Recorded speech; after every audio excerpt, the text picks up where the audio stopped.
আসসালামু আলাইকুম গাইস, সবাই কেমন আছেন? আশা করি সবাই ভালো আছেন। আজকে আমি আবার নতুন একটা ভিডিও নিয়ে আপনাদের সামনে চলে আসছি। তো আমার নতুন নতুন ভিডিও পেতে চ্যানেলটা সাবস্ক্রাইব করে রাখুন। তো আজকের ভিডিও শুরু করছি। তো আমাকে অনেক ভাই বলছেন, ভাই আমি নতুন পাখি নিতে চাচ্ছি, কোন টাইপের পাখি নিলে ভালো হয়।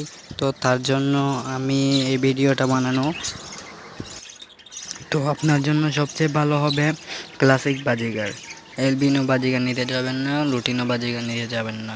ক্লাসিক বাজিগার নিয়ে আপনি প্রথম শুরু করলে আপনি একটু ডিম বাচ্চা ভালো পাবেন। আর বাহিরের কোনো পাখি নেবেন না, মানুষের ঘরের পাখি নেবেন। দোকানের পাখি নেওয়ার জন্য একদমই চেষ্টা করবেন না। দোকানের পাখি একটু অসুস্থ টাইপের হয়, আর পাখি নেওয়ার আগে পাখি দেখে নেবেন অসুস্থ কিনা। তো আপনার পাখি নেবেন ক্লাসিক বাজিগার, দেখে নিবেন পাখিগুলা কি বাচ্চা পাখি নাকি নিউ আইডাল নেওয়ার জন্য একটু বেশি চেষ্টা করবেন, বুঝছেন ভাই? আমার দোয়া